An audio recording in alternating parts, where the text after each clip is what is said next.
திமுக கூட்டணியில் இந்திய கம்யூனிஸ்ட் கட்சிக்கு 5 இடங்கள் ஒதுக்கீடு செய்யப்பட்டிருக்கிறது. கடந்த முறை 6 தொகுதிகளில் போட்டியிட்ட இந்திய கம்யூனிஸ்ட் கட்சிக்கு இந்த முறை ஒரு தொகுதி குறைக்கப்பட்டிருக்கிறது. கூடுதலாக தேமுதிக மற்றும் மக்கள் நீதி மய்யம் உள்ளிட்ட கட்சிகள் சேர்ந்த நிலையில் ஏற்கனவே 2021ஆம் ஆண்டு கூட்டணியில் திமுக கூட்டணியில் ஒதுக்கிய அந்த தொகுதிகளின் எண்ணிக்கையை மதிமுக கடந்த முறை 6 இடங்களில் போட்டியிட்டது. அவர்களுக்கு 2 இடங்கள் குறைக்கப்பட்டது, 4 இடங்கள் ஒதுக்கீடு செய்யப்பட்டது. இதே போல இந்திய யூனியன் முஸ்லீம் லீக் கடந்த முறை 3 இடங்களில் போட்டியிட்டது. இந்த முறை ஒரு தொகுதி குறைக்கப்பட்டு அவர்களுக்கு 2 இடங்கள் கொடுக்கப்பட்டது. இதே போல மனிதநேய மக்கள் கட்சிக்கு 2 இடங்கள் ஒதுக்கீடு செய்யப்பட்டிருக்கிறது. கடந்த முறை 3 இடங்கள் ஒதுக்கீடு செய்யப்பட்டது. 3 இடங்கள் ஒதுக்கீடு செய்யப்பட்டது. இந்த முறை 2 இடங்கள் தான் அவர்களுக்கு ஒதுக்கீடு செய்யப்பட்டிருக்கிறது. மேலும் காங்கிரஸ் கட்சிக்கு கடந்த முறை 25 தொகுதிகள் ஒதுக்கீடு செய்யப்பட்டு இந்த முறை கூடுதலாக 3 இடங்கள் கடுமையான இழுபறிக்கு பின்னர் அவர்களுக்கு ஒதுக்கீடு செய்யப்பட்டு உடன்பாடு எட்டப்பட்டது. இதுவரை 6 கட்சிகளுக்கு இந்த தொகுதி பங்கீடு உடன்பாடு எட்டப்பட்டிருக்கிறது. மேலும் சிபிஎம் மற்றும் தேமுதிக, விடுதலை சிறுத்தைகள் கட்சி ஆகிய 3 கட்சிகளுக்கும் மட்டுமே இன்னும் இந்த தொகுதி பங்கீடு தொடர்பான பேச்சுவார்த்தையில் உடன்பாடு எட்டப்படவில்லை. தொடர்ந்து பேச்சுவார்த்தை 3 கட்டங்களாக பேசப்பட்டிருக்கிறது.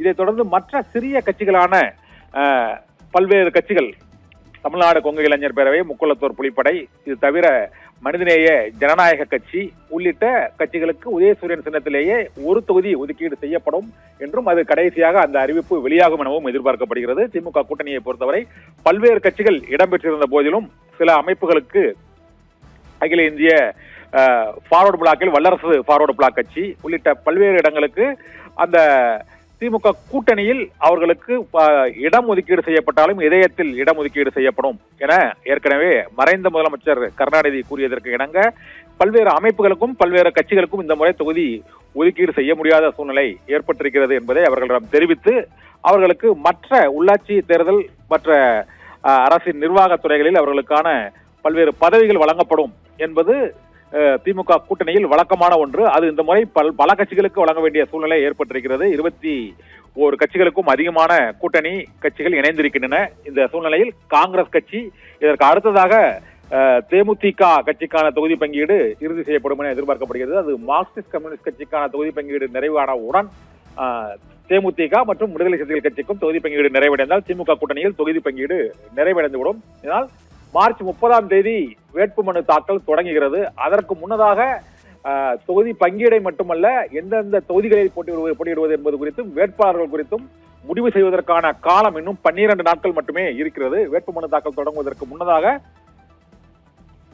வேட்பாளர்களையும் தேர்வு செய்ய வேண்டும், தொகுதிகளையும் முடிவு செய்ய வேண்டும். ஆக 2 கட்ட நெருக்கடிகள் 12 நாட்களுக்குள் முடிவு செய்ய வேண்டிய நெருக்கடியில் இருக்கிறது.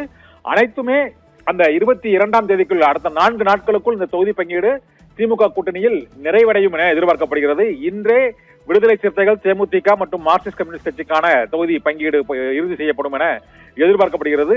நேற்று சிபிஎம் கட்சியுடன் மார்க்சிஸ்ட் கம்யூனிஸ்ட் கட்சியுடன் பேச்சுவார்த்தை நடத்தப்பட்டு அவர்கள் தொகுதி எண்ணிக்கையை குறைக்க முடியாது என்று கூறியதால் கூடுதல் தொகுதி கேட்பதுடன் தொகுதி எண்ணிக்கையும் குறைக்க முடியாது என்று அவர்கள் நிபந்தனை வைத்திருக்கிறார்கள். அவர்களுடனும் 3 கட்ட பேச்சுவார்த்தை நிறைவடைந்திருக்கிறது.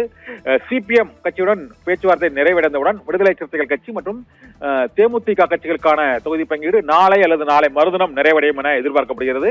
22ஆம் தேதிக்குள் வேட்பாளர்கள் அறிவிப்பு மற்றும் வேட்பாளர் நேர்காணல் நடைபெறுகிறது.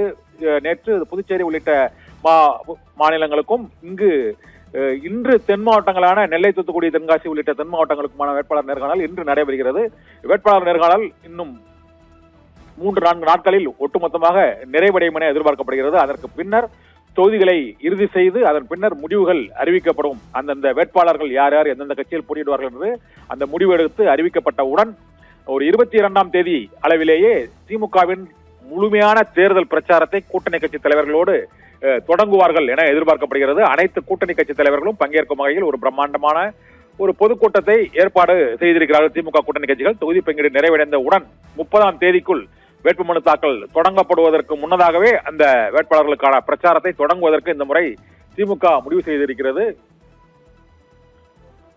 திமுகவின் இந்த கூட்டணியில் இடம்பெற்றுள்ள கட்சிகளின் எண்ணிக்கை அதிகமாக இருப்பது மற்றும் பல்வேறு மகளிர் உரிமை தொகையில் அந்த 5000 ரூபாய் கூடுதலாக கோடைகால சிறப்பு நிதியாக வழங்கப்பட்டது உள்ளிட்ட பல்வேறு அம்சங்களை தொடர்ந்து திமுக தலைமை தமிழக அரசு தரப்பில் அறிவிக்கப்பட்ட சூழ்நிலையில் இப்போது தேர்தல் நடத்தை விதிமுறைகள் அமலுக்கு வந்த சூழ்நிலையில் தொகுதி பங்கீடை இறுதி செய்து தொகுதிகள் மற்றும் வேட்பாளர்களை விரைவில் அறிவிக்க இருக்கிறார்கள். 22ஆம் தேதிக்கு பிறகு வேட்புமனு தாக்கலுக்கு முன்னதாக ஒரு வாரம் முன்னதாகவே இந்த பிரச்சார திட்டத்தை தொடங்க இருப்பதாகவும் கூறப்படுகிறது. இப்போது திமுக தொகுதி பங்கீடு இதுவரை 6 கட்சிகளுடன் நிறைவடைந்திருக்கிறது. காங்கிரஸ் கட்சிக்கு 28 இடங்கள் ஒதுக்கீடு செய்யப்பட்டிருக்கிறது. இது தவிர சிபிஐக்கு இன்று 5 தொகுதிகள் ஒதுக்கீடு செய்யப்பட்டிருக்கிறது. மதிமுகவிற்கு 4 இடங்கள், மனிதநேய மக்கள் கட்சிக்கு 2 இடங்கள், கொங்குநாடு மக்கள் தேசிய கட்சிக்கு 2 இடங்கள், இந்திய யூனியன் முஸ்லீம் கட்சிக்கு 2 இடங்கள் என 6 கட்சிகளில் காங்கிரஸ் கட்சியை தவிர மற்ற அனைத்து கட்சிகளுக்குமே 5 கட்சிகளுக்குமே அவர்களுக்கான போட்டியிடும் தொகுதிகளின் எண்ணிக்கை குறைக்கப்பட்டிருக்கிறது. கடந்த முறை அவர்களுக்கு 6 தொகுதி வழங்கிய சிபிஐக்கு 5, மதிமுகவிற்கு 4 என அவர்களுக்கு 2 தொகுதிகளும், மதிமுகவுக்கு இந்திய கம்யூனிஸ்ட் கட்சிக்கு 1 தொகுதியும் குறைக்கப்பட்டிருக்கிறது. இதே போல கொங்குநாடு மக்கள் தேசிய கட்சி, இந்திய யூனியன் முஸ்லீம் லீக் கட்சி, மனிதநேய மக்கள் கட்சி ஆகிய கட்சிகளுக்கு 1 தொகுதி குறைக்கப்பட்டிருக்கிறது. இதே போல மார்க்சிஸ்ட் கம்யூனிஸ்ட் கட்சி மற்றும் விடுதலை சிறுத்தைகள் கட்சி ஆகிய கட்சிகளுக்குமான தொகுதிகளின் எண்ணிக்கை இன்னும் முடிவு செய்யப்படவில்லை. கடந்த முறை போட்டியிட்ட தொகுதிகளே அவர்களுக்கு வழங்கப்படுமா அல்லது கூடுதலாக வழங்கப்படுமா, குறைக்கப்படுமா என்பது குறித்து இன்று முடிவு செய்து அறிவிக்கப்படும் என எதிர்பார்க்கப்படுகிறது. ஓரிரு தினங்களில் திமுக கூட்டணியின் தொகுதி பங்கீடு முற்றிலுமாக நிறைவடைந்து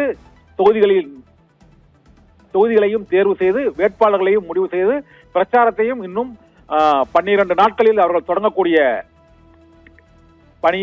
அளவில் விறுவிறுப்பாக அந்த திமுகவில் அந்த தேர்தல் தொகுதி பங்கீடு பேச்சுவார்த்தை நிறைவடைய இருக்கிறது. விரைவில் பிரச்சாரத்தையும் கூட்டணி கட்சி தலைவர்கள் தொடங்க இருக்கிறார்கள். இன்னும் வேட்புமனு தாக்கல் தொடங்குவதற்கு 12 நாட்களே இருக்கிறது. 30ஆம் தேதி வேட்புமனு தாக்கல் தொடங்குகிறது. 30ஆம் தேதி வேட்புமனு தாக்கல் தொடங்குவதற்கு முன்னதாக ஒரு வாரத்திற்கு முன்பதாகவே இந்த பிரச்சார நடவடிக்கைகளும் பிரச்சார பொதுக்கூட்டம் மற்றும் தேர்தல் பரப்புரையையும் கூட்டணி கட்சி தலைவர்களோடு திமுக மிகவும் பிரம்மாண்டமான முறையில் தொடங்க இருப்பதாகவும் தகவல்கள் வெளியாகி இருக்கின்றன.